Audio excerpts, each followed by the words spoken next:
어제가 무슨 날이었죠? 동지. 팥죽 드셨습니까? 권사님들 몇 분이 이렇게 수요일 날 나눔 이렇게 하는데 어제 팥죽을 이렇게 만들어 주셔서 저도 저녁에 와서 팥죽 맛있게 먹었습니다. 이 동지는 밤이 가장 길고 낮이 가장 짧은 날, 그렇죠? 그래서 천문학적으로도 보면 이 동지는 한 해를 구분하는 데서 굉장히 중요한 시점이다 그래요.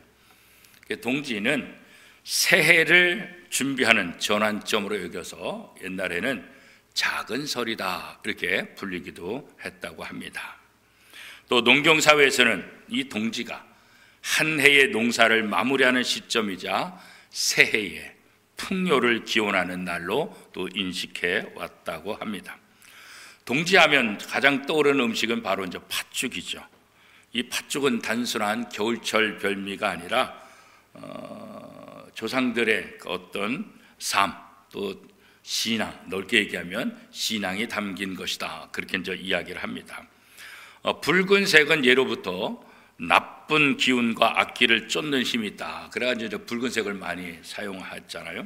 그래서 동지에 팥죽을 끓여서 먹기도 하지만 집안 구석구석에 이렇게 뿌리면서 집안에 있는 모든 나쁜 액들, 기운들 그런 것들이 참 물러갔으면 좋겠다. 그리고 우리 가정의 건강과 또 평화가 깃들었으면 좋겠다. 그런 생각들을 가지고 그렇게 전통적으로 많이 해온 것을 우리가 잘 압니다. 그러니까 이 팥죽은 어떤 면에서는 음식이라기보다는 또 하나의 부적과 같이 우리 조상들은 그렇게 이제 생각을 해왔죠. 또 팥죽이라는 음식이 또 몸에 굉장히 또 여러 가지 이제 유익을 주게 되는데 몸을 따뜻하게 하고 또 혈액 순환을 도와주는 성질이 있어서 겨울철 건강을 위한 음식으로도 굉장히 중요한 역할을 했다 그래요. 지금이야 뭐 워낙 좋은 음식들 맛있는 것들이 많지만 옛날에는 그런 게 없으니까 그래서 이 겨울철에 건강을 지키기 위해서 이 또 팥죽을 끓여 먹는 그런 지혜들도 있었다 그렇죠. 아무튼 이 동지는 어둠이 가장 긴 날, 어둠이 가장 긴 날. 그래서 이 어둠은 우리가 어떤 것을 상징합니까? 고난, 슬픔, 아픔, 문제 뭐 그런 것들이 우리가 상징적으로 얘기를 많이 하고 있잖아요. 예수님이 오실 때 2000년 전에 이스라엘의 상황은 어떨까? 여전히 동지처럼 어둠이 길게 느려진 그때다. 또 2000년이 지난 지금 우리나라 상황은 어떨까? 역시 동지처럼 어둠이 제일 긴 것처럼 우리나라도 여전히 그 여러 가지 문제들이 많고 또 갈등이 있고 여전히 또 어둠과 같은 그런 시대를 지금 살아가고 있다. 그렇게 얘기할 수 있지요. 2000년 전의 성탄절을 맞이하는 이 이스라엘 그때 상황에 대해서 성경은 또 어떻게 얘기를 하고 있을까? 성탄절 그러면 밝은 것, 그죠? 그래서 캐롤 자체가 어두운 캐롤이 없어요, 그죠? 캐롤은 전부 다 밝아요. 신나는 거예요. 즐거운 거, 그죠? 그런데 우리가 오늘 이 성탄절을 준비하면서 이 밝은 캐롤을 부를 수 있는 상황일까? 그렇지 못한 분위기가 지금 팽배하고 있잖아요, 그죠? 그래서 마치 동지처럼 어둠이 긴 날, 우리 역사 가운데도 또 지금 현재 우리나라 상황들도 이 어둠이 긴 것 같은 여러 가지 문제 속에서 우리가 또 성탄을 준비하고 있는 거죠. 우리나라뿐이겠어요? 전 세계가 여전히 전쟁이 있는 곳들도 있고 또 가난, 또 경제적인 문제들, 또 폭력, 불의, 거짓말, 또 권력자들의 그 권력을 남용하는 그런 모습들, 또 난민 그런 부분들도 전 세계 커다란 문제들이고 또 이런저런 이유로 고통과 아픔 속에 있는 우리들의 세상을 보게 되죠. 그래서 동지처럼 우리가 살고 있는 이 땅도 또 전 세계도 어둠이 가장 길게 늘어뜨리는 그런 삶 속에 그런 시대 속에서 우리가 살아간다 그런 거죠. 미가 선지자는 이런 상황 속에서 전쟁과 파괴, 멸망과 함락이라는 이스라엘의 슬픈 역사 가운데 메시아가 이 땅에 올 것이고 그 메시아를 통해서 이 땅에 평강이 오게 될 것이다 라고 선포하고 있죠. 어떻게 보면 그 상황 속에서 미가 선지자의 선포는 잘 맞지 않아요. 하나의 예언이고 하나의 바람과 같은 거예요. 그러나 역사가 지나고 난 다음에 결국 이 미가 선지자가 예언한 대로 그대로 이루어진 것을 우리는 역사를 통해서 성경을 통해서 잘 알고 있지요. 자, 오늘 본문 미가 5장 2절 말씀 우리 한번 한 목소리를 같이 한번 읽겠습니다. 베들레헴 에브라다야, 너는 유다 족속 중에 작을지라도 이스라엘을 다스릴 자가 내게서 내게로 나올 것이라. 자, 여기 보면 베들레헴이 나오잖아요, 그죠? 이 베들레헴에 메시아가 올 것이다, 그죠? 그런데 이 베들레헴은 사실 그 당시 이스라엘의 중심이 아니잖아요. 변두리 중에서도 변두리가 베들레헴이잖아요. 번화한 도시가 아니잖아요. 외진 시골 마을, 왕이 있는 곳도 아니잖아요, 그죠? 예수님께서 왕궁에 태어난 것이 아니라 이 베들레헴 마구간에 태어나셨다, 성경은 그렇게 기록하고 있죠. 그만큼 베들레헴은 사람들에게 주목받지 못하는 것, 조명받는 것이 아니라 아무도 알지 못하는 그냥 작고 작은 시골의 한적한 마을이다, 그런 거예요. 그런데 그것에 바로 메시아가 임할 것이다, 그런 거죠. 근데 우리가 잘 알다시피 베들레헴 이 말은 어떤 의미예요? 떡집, 그렇죠. 떡집. 베들레헴이라는 건 떡집이에요. 그리고 에브라다, 그죠? 에브라다, 베들레헴 에브라다야, 그렇게 얘기하잖아요. 베들레헴은 떡집이고 에브라다는 어떤 의미겠냐면 풍성한 열매. 그러니까 베들레헴 에브라다야, 이 말은 결국 풍성한 열매와 떡이 있는 곳, 이렇게 말하는 거죠. 근데 현실적으로는 사실 그렇지 않아요. 이 베들레헴 자체가 초라하고 작은 마을이고 그렇게 부유한 동네가 아니에요. 그럼에도 불구하고 성경은 베들레헴 에브라다야, 이건 바로 영적인 하나님의 말씀이 있는 곳, 그 다음에 영적인 풍성함이 있는 곳, 이렇게 이제 우리가 해석할 수 있죠. 외형적으로 보면 가난하고 외형적으로 보면 별 볼 일 없지만 하나님은 미가 선자를 통해서 바로 이곳이 풍성한 열매가 있고 그 다음에 떡이 있는 동네다, 이렇게 이제 말씀하고 있는 거예요. 베들레헴은 1000명도 살지 않는 아주 작은 그런 마을이다, 이렇게 이제 학자들이 얘기를 하고 있고, 그 다음에 베들레헴 뿐이겠어요? 그 당시 이스라엘의 어떤 정치적인 상황을 1절에서 이렇게 얘기하죠. 1절 말씀 우리 같이 한번 읽겠습니다. 시작.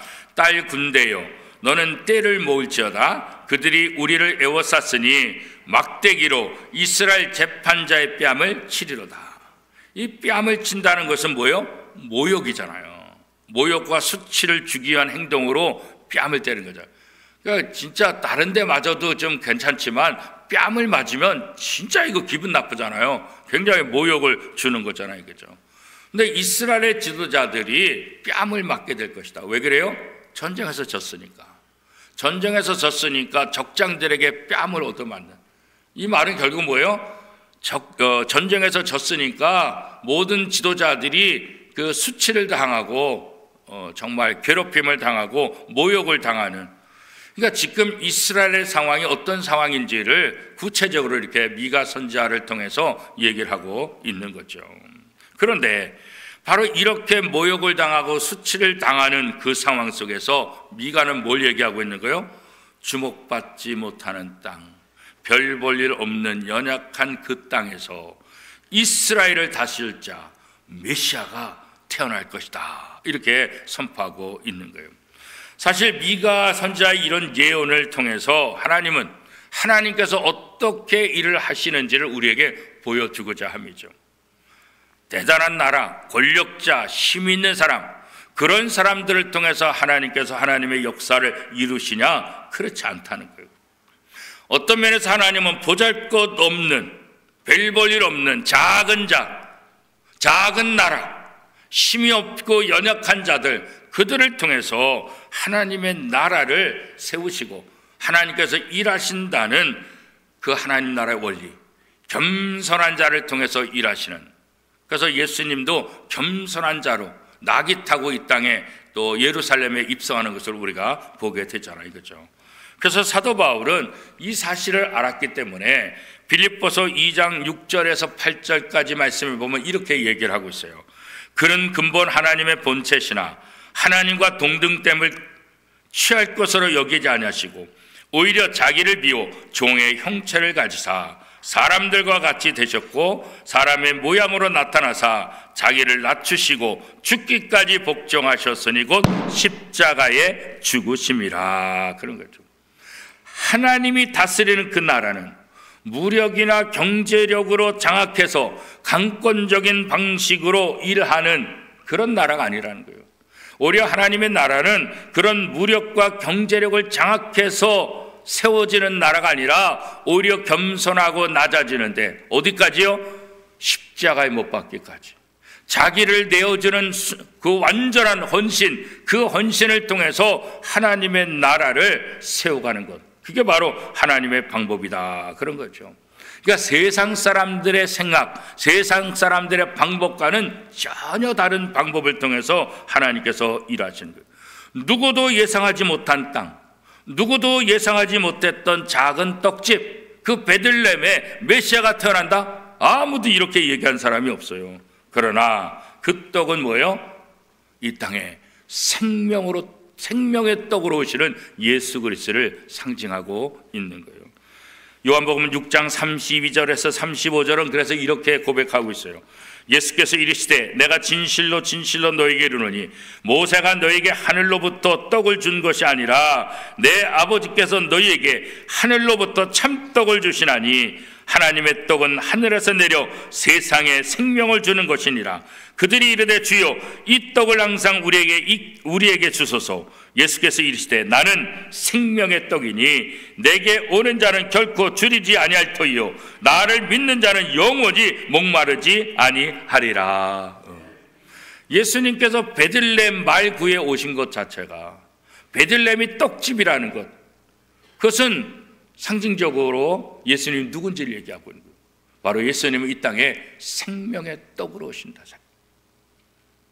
그래서 수많은 도시 가운데서도 작고 초라한 베들레헴, 떡이라는, 떡집이라는 이름을 가진 이 베들레헴에 진짜 생명의 떡으로 이 땅에 오신다는 것을 미가 선자를 통해서 예언하고 있는 거예요. 그렇죠?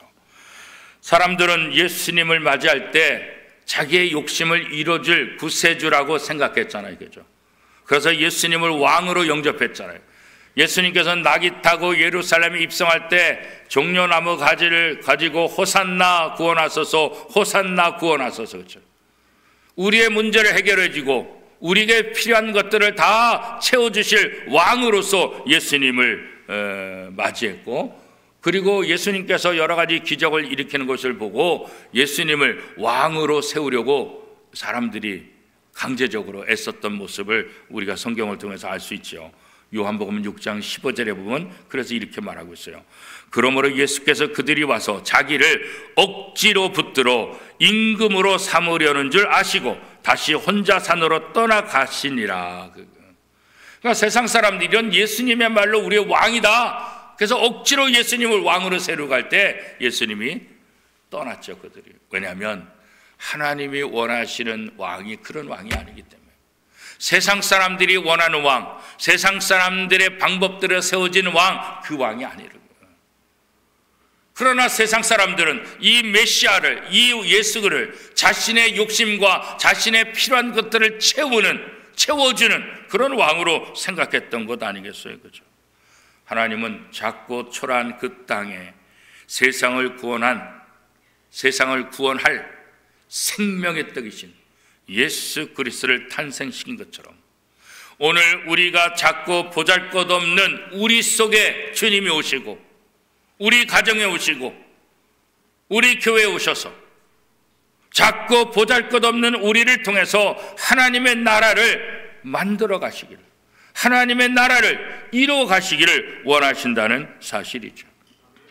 그러므로 우리는 주님처럼 겸손한 자세가 필요한 거예요.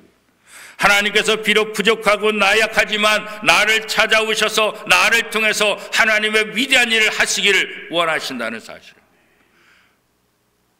화려한 땅이 아니라, 화려한 도시가 아니라 작고 초라하고 보잘것없는 베들레헴에 오셨다는 것은 하나님이 나같이 연약하고 나같이 부족한 사람을 선택하셔서 하나님의 위대한 일로 나를 사용하실 수 있다는 그런 소망을 우리가 다시 한번 가질 수 있게 되는 거죠. 작고 초라한 땅에 오신 예수 그리스도, 인간적인 모습으로 보면 너무나 연약한 모습이죠.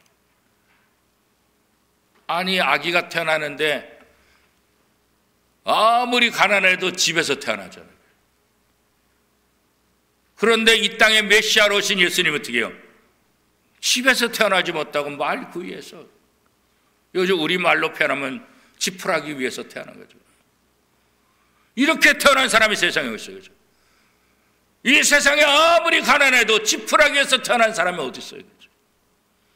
어떻게 보면 예수님은 외형적으로 보면, 세상적으로 보면 정말 가장 비천하고 가장 연약한 모습으로, 그죠? 누가 보아도 힘없고 누가 보아도 연약한 갈대처럼 이 땅의 사람들의 눈에 그렇게 비쳤죠. 그러나 예수님은 나약하지 않으셨어요. 예수님은 연약하지 않았어요. 오히려 미가 선지자는 예수 그리스도의 위풍당당함을 어떻게 표현하고 있습니까? 4절 말씀 우리 같이 한번 읽어보겠습니다. 4절입니다. 그가 여호와의 능력과 그의 하나님 여호와의 이름의 위엄을 의지하고 서서 목축하니 그들이 거주할 것이라. 이제 그가 창대하여 땅끝까지 미치리라. 그죠? 사람들의 눈에 연약해 보이고 사람들의 눈에 비참하게 보이지만 미가 선지자는 그 메시아를 어떻게 설명하고 있어요? 여호와의 능력, 여호와의 이름의 위엄, 여호와의 능력과 여호와의 위엄이 그 속에 있다. 그리고 그의 영광과 그의 능력과 그의 위엄은 창대해서 땅끝까지 미칠 것이다. 그렇죠? 우리 권력 잡은 사람들도 자기 임기가 끝나면 다 끝나죠. 대통령도 아무리 뛰어나고 아무리 대단해도 우리나라는 헌법에 어떻게 해요? 딱 5년밖에 할 수가 없어요. 5년. 더 이상 그 권력을 유지할 수가 없어요. 대통령에서 물러나면 그 권력을 다 내려놓아야 되는 거예요. 그죠? 그러나 메시아, 이 땅에 메시아로 오신 예수 그리스도는 그 위엄이, 그 능력이 어떻게 해요? 영원까지, 땅끝까지 미치 이르로다. 미가 선지자는 세상 사람들의 눈에는 연약해 보이고 세상 사람들의 눈에는 보잘것없이 보이지만 바로 이 땅의 메시아는 그런 분이 아니다. 외형하고 달리 하나님의 위엄이, 하나님의 능력이 세상 끝날까지 미칠 그러한 위대한 왕이시다. 이렇게 설명하고 있는 거예요. 그렇죠? 그렇습니다. 오늘 우리가 기다리고 있는 그리스도, 이 메시아는 하나님의 능력을 덧입은 하나님의 사자, 하나님의 아들. 그렇죠? 그 능력으로 우리를 이끌어 주실 참된 목자라는 거예요. 우리가 이 메시아를 믿고 따를 때 그 하나님의 능력이 우리 속에 또한 위임되고 우리 속에 위임된 그 하나님의 능력을 통해서 우리가 작은 예수로서 이 땅에서 그 하나님의 나라를 이루어가는 역할을 해야 될 사명이 우리 속에 있다는 것을 다시 한번 알려주고 있는 거죠. 이 4절 말씀에서 이 메시아의 역할이 하나님의 능력과 하나님의 위엄을 가지고 대대로 땅끝까지 그것을 이어갈 것이다. 이렇게 메시아의 사역에 대한 것을 얘기하고 있다고 한다면 5절 말씀 전반절에 보면 이 메시아가 누군지를 우리에게 분명하고 있죠. 미가 5장 5절 전반절에 보면 어떻게 말하고 있어요? 이 사람은 평강이 될 것이라. 바로 이 메시아는 평강의 왕으로 이 땅에 오셨다. 그렇게 말씀하고 있는 거예요. 우주의 왕, 평강의 왕, 예수님이 이 땅에 오셔서 이 땅을 샬롬 공동체, 평화의 공동체로 만들어 주실 것이다. 지금 상태는 어때요? 동지처럼 밤이 가장 긴 때, 전쟁과 폭력과 거짓과 모든 불의와 아픔과 문제가 가득한 어두운 이 땅. 그러나 예수님이 이 땅에 오시는데 무엇으로 오세요? 빛으로 오시잖아요. 빛으로. 어둠이 가장 긴 이 땅에 빛으로 오셔서 그 빛을 물리치는 거예요. 그리고 환한 세상, 그 세상에 뭐예요? 샬롬, 평화의 나라를 하나님께서 만들 것이다. 누구를 통해서요? 바로 예수 그리스도를 통해서. 그래서 메시아가 다스리는 나라는 전쟁과 폭력, 억압과 압제, 불평등과 불균형, 미움이 또 다툼, 이런 것들이 사라지고 시기와 질투가 없고 존중과 배려가 있고 다름을 지죠. 우리나라의 가장 커다란 아픔은 너무나 이분법이에요. 나하고 생각이 다르면 완전 적이에요. 우리나라가 하나가 되지 않는 이유가 바로 그런 거예요. 나하고 다른 생각을 갖는 사람이 있다는 거, 이거 인정해야 되는데, 특히 우리나라는 이 정치 완전 극과 극. 나하고 생각이 다르면 완전 이게 하나가 안 되는 거예요. 대화가 안 되는 거예요. 타협이 안 되는 거예요. 이게 이 시대에 우리나라의 가장 커다란 불행 중에 하나죠. 그러니까 다른 사람을 존중하지 않는 거예요. 나만 옳다고 주장하는 거예요. 내 생각만 옳다고 주장하는 거죠. 특별히 유튜브를 통해서, 그렇잖아요. 자기의 신조들, 자기의 그걸, 또 다른 사람이 그걸 믿기를 그렇게 강조하고 있어요. 그냥 내 생각은 이렇다 해야 되는데 내 생각하고 다른 사람을 그냥 적으로 인정하고, 이게 지금 현대, 특별히 우리나라에 있어서 가장 커다란 병폐고 힘든 거잖아요. 그렇죠? 평강의 왕으로 오신 예수 그리스도는 그렇지 않았어요.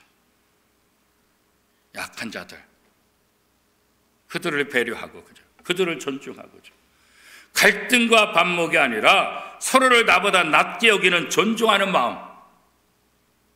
하나님은 그런 세상을 우리에게 만드는, 상하 위계 질서, 명령을 통해서 새로워지는 그런 세계가 아니라 서로 존중하며 서로 하나가 되는 평화의 나라. 비교의식이 사라지고 낮은 자존감이 사라지고 존재 자체로서 존중받는 것, 귀하게 여김받는 그런 세상. 모두 다가 하나님의 형상으로 지음받은 하나님의 걸작품으로서 서로 인정해주는 세상. 겸손한 모습을 통해서 다른 사람들을 사랑해주는 그런 모습들. 그게 바로 하나님께서 예수님을 이 땅에 보내셔서 꿈꾸는 샬롬, 평화의 공동체라는 거죠. 근데 사실 우리가 살고 있는 세상에 보면 이게 참 쉽지 않잖아요. 2000년 전에도 그렇고 미가 선지자의 그 시대도 그렇고 여전히 어두운 밤이 길게 들여누는 소망이 없는 그러나 미가는 그런 상황 속에서도 메시아가 이 땅에 올 것이고 그 메시아가 반드시 샬롬, 평화의 공동체를 만들 것이다, 이렇게 선포하고 있는 거예요. 오늘 우리에게 그런 믿음이 필요한 거죠. 그래서 이사야 선지자도 이사야 11장 6절에서 9절까지 이렇게 말하죠.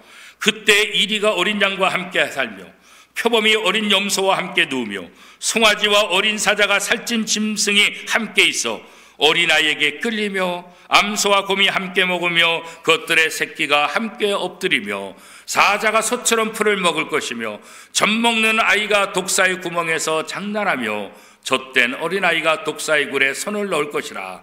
내 거룩한 산 모든 곳에서 해됨도 없고 상함도 없을 것이니 이는 물이 바다를 덮은 같이 여호와라는 지식이 세상에 충만할 것임이니라.